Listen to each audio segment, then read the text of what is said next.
Hello again, and welcome back. Today is one of my favorite days. It's the day the Academy Award nominations have been announced. The actual Oscars are not until March 12th, I believe, but today we finally got to see what movies the Academy thought were the best of the year, what selections they have to be voted on for the Academy Awards ceremony. And I just think this is so exciting because I love celebrating all the films that the Academy nominates, well, all film in general, but I really like celebrating all these films that are nominated rather than just picking one out of the group because a lot of the times I love more than just one film in a category and it's hard for me to choose. But that's what we're doing here today. We're going to go through who I think should win in each category and who I think will win in each category. This is very early prediction video, but I like to do it this way and I might adjust my predictions as I get closer, but this is genuinely what I think without being influenced by other people making their predictions and other ceremonies and indicators of what might win. So this is what I think right now, day of the Oscar nominations. And here we go. This is the 95th Oscars, and wow, this is a great lineup. So first up, we have a Best Original Song, the nominees for it. So we have Applause from Tell It Like a Woman, Hold My Hand from Top Gun Maverick, Lift Me Up from Black Panther Wakanda Forever, Natu Natu from RRR, and This Is a Life from Everything Everywhere All at Once. Personally, I really think Hold My Hand or Lift Me Up should win. Those are the two I would pick from. I think Hold My Hand was the perfect way to end Top Gun Maverick. It made the ending really hit so well, and it sounded so great. It fit the movie so well. It's a great song. I also think Lift Me Up was amazing. But again, perfect way to end Wakanda Forever. It's really an emotional song, so much meaning, and really drives home that emotion at the end of the movie. And if you've seen it, you know kind of what I'm talking about. Like that credit sequence, you sit there kind of in shock and feeling all the emotions. But really, I think it's going to be Natu Natu that wins. This has been winning at other ceremonies. RRR has so much hype behind it. And the song is really cool. It's really cool to me for other people who might not usually be nominated to get an award. And like Rihanna, Lady Gaga, they've got as many awards. They don't need any more awards. So I think it'll be Natu Natu, although I'd love to see Hold My Hand or Lift Me Up take it. Best Original Score. This is one of my personal favorite awards of the night. I'm really into the musical scores of film. I love John Williams, so seeing him here for his Fabelmans score is really exciting. This is his 53rd nomination, and he is breaking his own record for the person alive with the most Academy Award nominations. I think Walt Disney might still have more, but he is the person with the most Academy Award nominations that's alive right now. And that's incredible. I think he is an amazing film composer, and The Fabelmans was no different. But the other nominees here are All Quiet on the Western Front by, I'm not going to try saying that name because I'm going to screw it up, Babylon by Justin Hurwitz, The Banshees of Inisherin by Carter Burwell, Everything Everywhere All at Once by Son Luz, I think. I don't know how to say it, I'm sorry. It's a great score.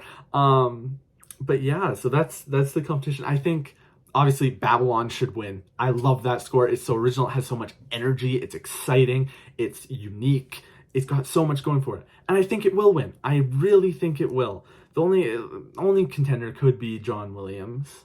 It's John Williams. He's a huge hype, but I don't know. Everything Everywhere had quite an original, a different score to it, so it could, but I don't know.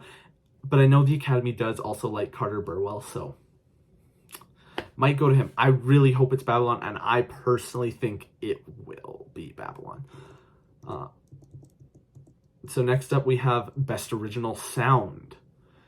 So the nominees here are for All Quiet on the Western Front, Avatar: The Way of Water, The Batman, Elvis, and Top Gun Maverick. I was really upset. I was really hoping I'd see Nope here because the sound design in that film is incredible, and I will not change my mind on that. I think it was snubbed for this category, but that's okay. These are the movies we got, and they all have some really good sound. Now, I think I would go for Top Gun Maverick. The sound in that one, the sound design in that one is insane with all the jets, the sound, the bass.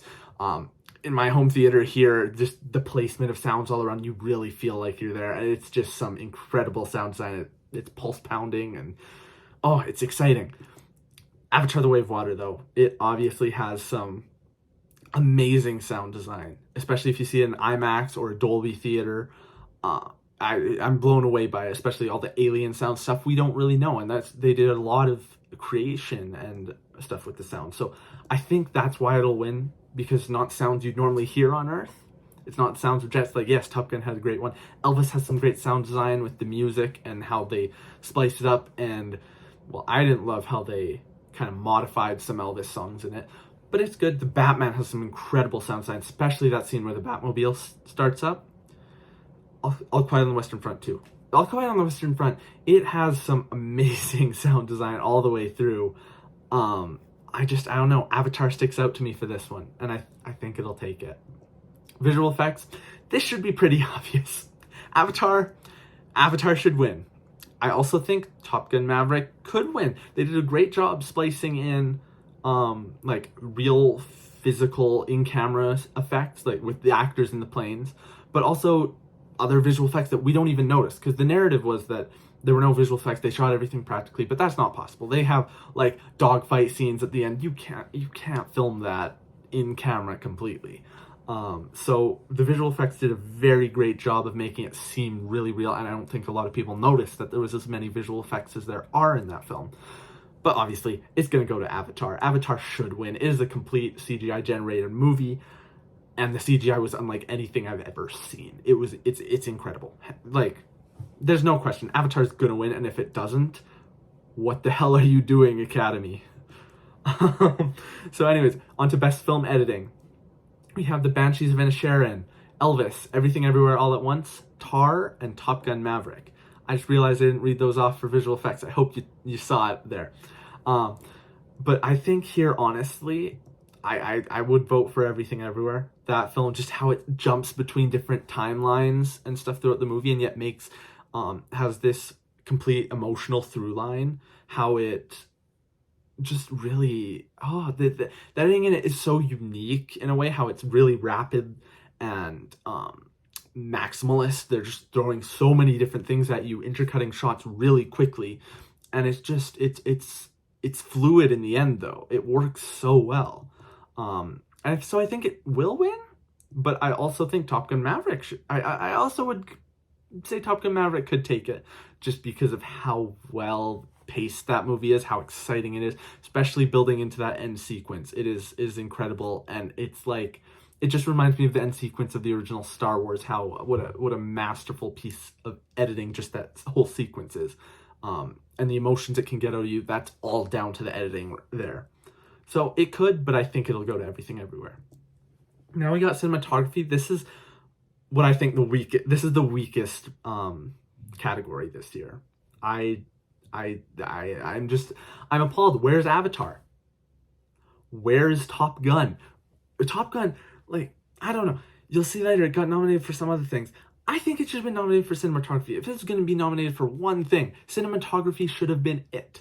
But it's not there. The Batman, not there. Nope, not there. Amazing nighttime photography in Nope, not there. Instead, we have All Quiet on the Western Front, Bardo, Elvis, Empire of Light, and Tar. I'm not thrilled with the category, to be honest. I didn't think Empire of Light had actually very unique cinematography at all. I think this is more just the Academy likes Roger Deakins. Elvis had pretty good cinematography.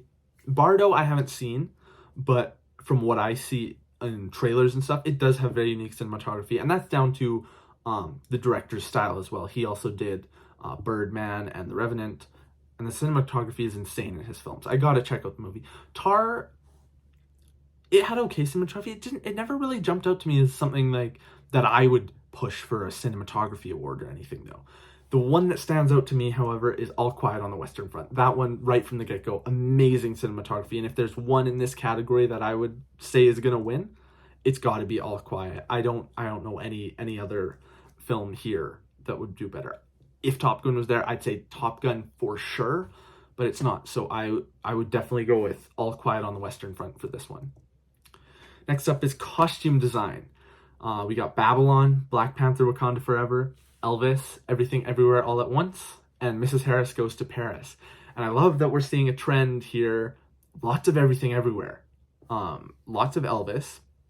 there's actually quite a few nominations for Black Panther, and Babylon's getting a couple technical ones, which is nice to see. I love Babylon, so I'm excited it's getting some recognition. I wished it got more, but everyone will come around on it in a few years, and you'll all realize how stupid it was that it wasn't here. I'm just early to the party. But I think here for costume design, it's going to be Elvis. Like, I don't know. I remember in the trailer they had that shot just flowing through different costumes, and how accurate it was just blew me away. How well they replicated some of Elvis's iconic looks. It was amazing. But also Wakanda Forever. Ruth Carter is such an amazing costume designer, and her designs are so unique, and I love the way she infuses culture. It's something we don't into the costumes. It's something we don't really see too much in the MCU. So I just think the costumes in Wakanda Forever are really interesting. I also love the costuming in Babylon. It was perfect for the 1920s period it was in, and just the whole look of that film is amazing. But I really think it's going to go to Ruth Carter for Wakanda Forever. She's amazing, and she won it for the first movie. I don't think it's going to be any different with Wakanda Forever. She'll definitely take this one home, I think. Now for makeup and hairstyling, we have All Quiet on the Western Front, The Batman, Black Panther Wakanda Forever, Elvis, and The Whale. This one's a little tough for me because there's different kinds of makeup I'm looking at here, and I'm not sure which is going to take it. I'm not really a professional on makeup and hairstyling or anything like that. I'm just thinking what looks good. And the first thing that stood out to me was The Batman. I think it could win because of the Penguin, how they transformed Colin Farrell into the Penguin. He's unrecognizable, and yet it looks so real. It looks like the Penguin we see in the movie is a real person. It's not Colin Farrell at all. So the makeup there was fantastic. Not to mention around the rest of the movie. But I also think The Whale could win too, because how they changed Brendan Fraser's look was just incredible.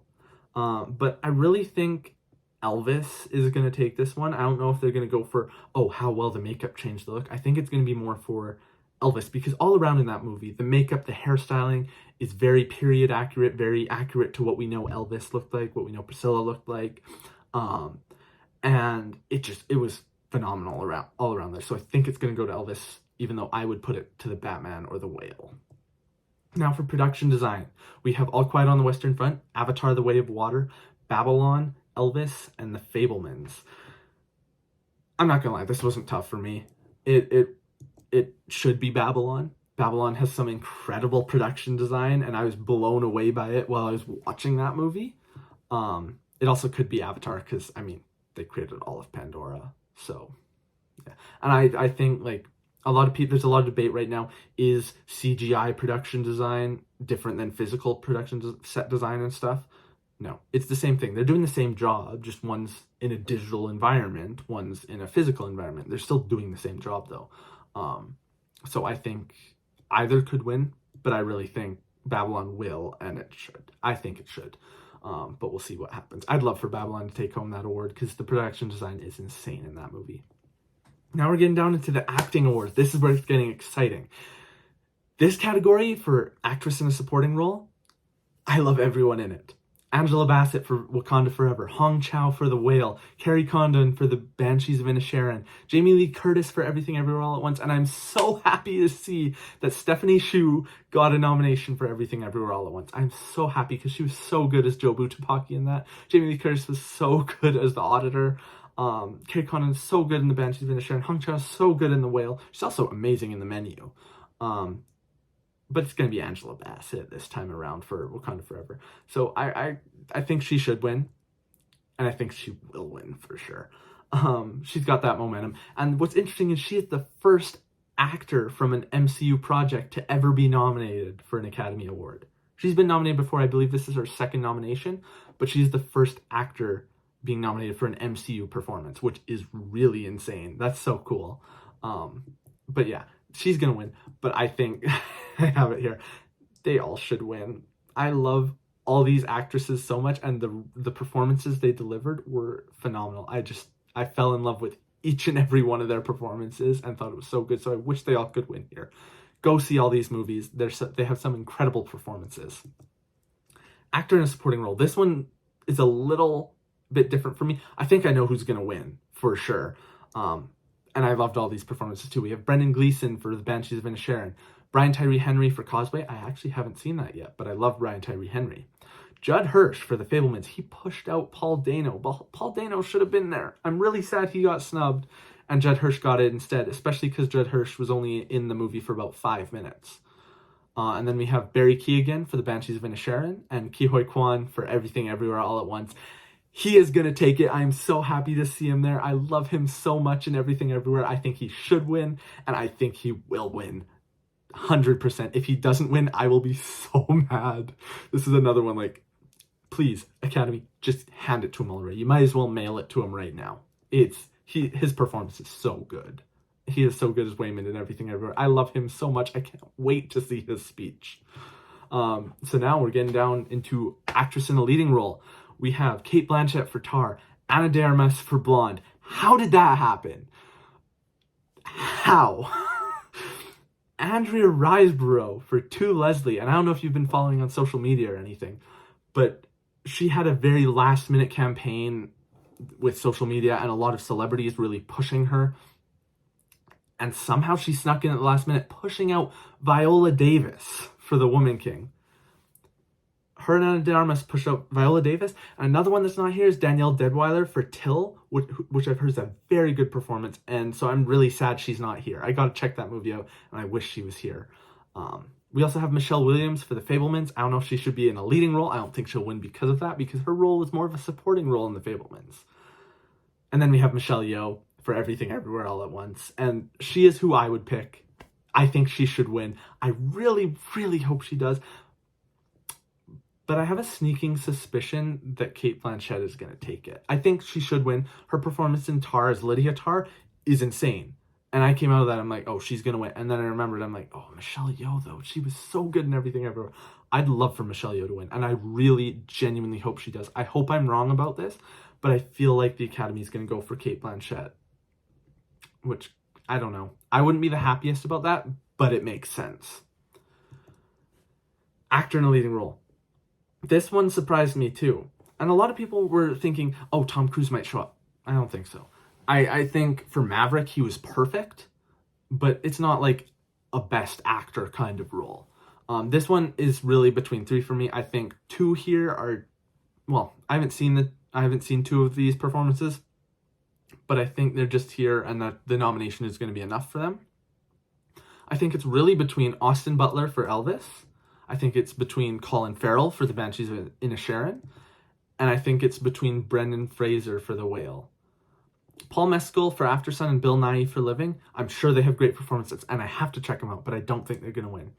I think what's going to happen is Austin Butler is going to win. Although I'd love to see Colin Farrell or Brendan Fraser take it. I would really like Brendan Fraser to take it because that's such a cool narrative if that happens. He's gone for so long, comes back for one performance in The Whale, gets nominated and wins. His first nomination, first win. That would be crazy. Colin Farrell, I love his performance in Banshees.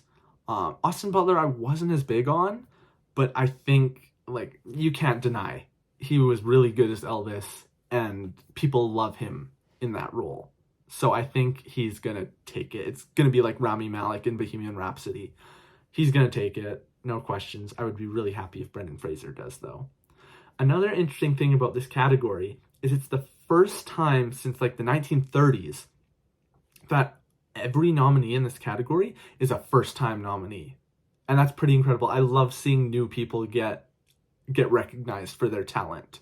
And I know a lot of these names we've seen around for a long time, but it's so nice that they're finally getting that award recognition. And the Oscars are just, like, that's the premium award. Anyways, let's get into the screenplay stuff. This is for adapted screenplay. We have All Quiet on the Western Front, Glass Onion, Living, Top Gun Maverick, and Women Talking. How the hell did Top Gun Maverick get on here? I'm sorry, I love that movie, but it's not, its script is okay. It's really a movie built on its cinematography and its direction. 2 things it was not nominated for, but it got screenplay. So, I'll take it. But that wouldn't have been the first thing I would have thought of. I think it's going to go to Glass Onion, and I would love to see it go to Glass Onion, and it will. It will. I'm pretty sure Rian Johnson will get it. I think he won for Knives Out a couple of years ago, and now it'll be no different for Glass Onion. So Rian Johnson will take it, and I'd be so happy if he does. Now for original screenplay, we have The Banshees of Inisherin, Everything Everywhere All at Once, The Fabelmans, Tar, and Triangle of Sadness. Interesting, these are actually the same exact people all nominated for Best Director. Spoiler alert. But I have a little bit of different thoughts for this category. I think Everything Everywhere All at Once should win. That script is incredible. It's so unique, so original, all over the place, and so crazy. I also think The Fabelmans should win. I really love that movie, and the way Steven Spielberg was able to tell this story of his past was just so well done. However, I really think it's going to go to Banshees of Inisherin. I think Martin McDonagh did a great job with the script. It's got this excellent dark humor to it. And it's just a really well-written movie. So I wouldn't be surprised if he gets it. And honestly, I wouldn't be mad. I love the Banshees of Inisherin. I just liked Everything Everywhere and The Fabelmans a little more. Tar and Triangle of Sadness, also very good movies and could easily take it. I personally didn't love Tar as much as some people do. So I may be underestimating its chances. But I think it'll go to Banshees for this one. Then we have Best Direction. Same nominees, Banshees, Martin McDonagh for Banshees, Daniel Kwan and Daniel Scheinert for Everything Everywhere All at Once, Steven Spielberg for The Fabelmans, Todd Field for Tar, and Ruben Östlund for Triangle of Sadness. I would love to see the Daniels win. I would also really love to see Steven Spielberg win. And I think Steven Spielberg's got to take it. It's his year. He hasn't won since Saving Private Ryan, Schindler's List, sometime in the 90s. I'm not sure. Don't check me on that. He hasn't won for a while, and I think this would be... I'd love to see him win, especially for this really personal story he told. I think that would be excellent, even though I'd love to see the Daniels take it.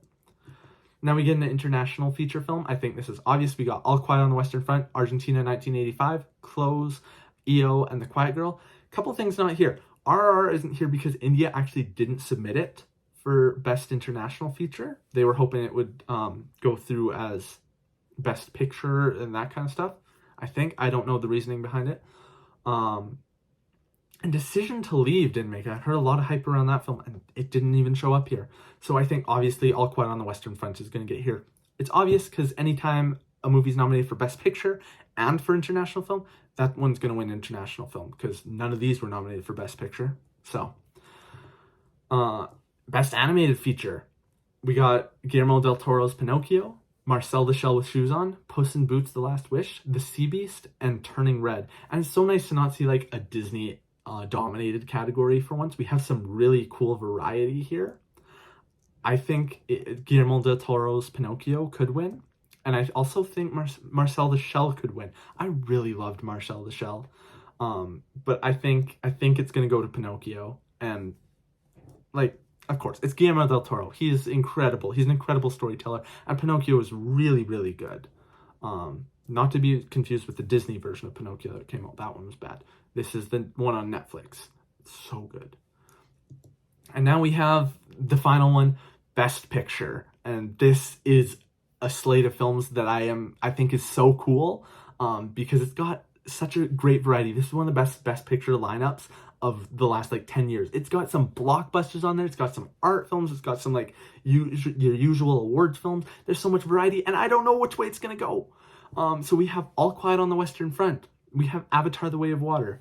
We have The Banshees of Inisherin. We have Elvis, Everything Everywhere All at Once, The Fabelmans, Tar, Top Gun Maverick, Triangle of Sadness, and Women Talking.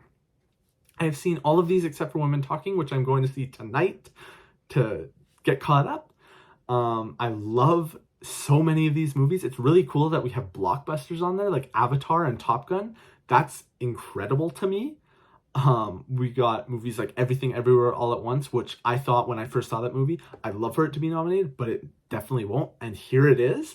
We have your usual awards fair, like The Fabelmans, International Film, All Quiet. We have Elvis. We have Triangle of Sadness, Women Talking, Tar. It's an incredible lineup. Now, what is going to take it is a really good question. And I don't know which should, because I love all of these movies. I may be underestimating Tar, but I don't think it's going to win. It could, though. I don't think so. I think my first guess would be The Fabelmans. It's had that momentum since like September when it was screened at TIFF, and that's usually an early indicator of Best Picture. So The Fabelmans has a really decent chance, and I would love to see it win. I also think The Banshees of Inisherin could. That seems like it really is a movie that everyone in the industry, everyone in the film community kind of has universally loved. So it could also take it. Well, not loved, they liked, but if more people like it, that's all you need. You don't need a little bit to love it and a little bit to hate it. You want broad appeal. So I think it could win. I would really love to see Everything Everywhere All at Once win. And I think it should. I think it should. It has a very decent chance. Actually, looking at it, it has the most nominations out of any film this year. It has 11 nominations. And that's incredible to me. I just am worried that some of the older Oscar voters aren't as into it. They want more traditional films, maybe. So I don't know if everyone's on board with Everything Everywhere All at Once. However, I think it should win because no other film has pushed the medium further forward than Everything Everywhere did this year. The rest of the films, like The Fabelmans, it's a standard kind of filmmaker reflecting on his life, awards bait kind of movie. Sorry, I love The Fabelmans. It's my favorite movie of last year. Everything Everywhere is my number 2. But it's more of a safe bet. Banshees of Inisherin is even more of a safe bet. Everything Everywhere All at Once would be crazy. It's out there. But I don't know if it has that. I don't know if everyone can get on board with it. I'd love to see it win, though. I think it deserves to win. I'm also really sad Babylon's not there, but who cares? This is a phenomenal lineup. So I am so excited for the Oscars this year. They're March 12th, I believe. And it's going to be a great ceremony. So check back then. We'll go through all the winners and stuff and my thoughts, and we'll see how well I predicted everything. But let me know what your predictions are. I know this was a long one, and there's a lot of different films here to see, a lot of different performances to see, and then you got to calculate which one's better and which one you think more people will like. So it's quite exciting. I think this year is a really great lineup, though, and I'm so excited to see what takes it in the end. So thanks for watching. I know this was long, but I'm so excited for the Oscars. Let me know your thoughts down below. Thanks for watching.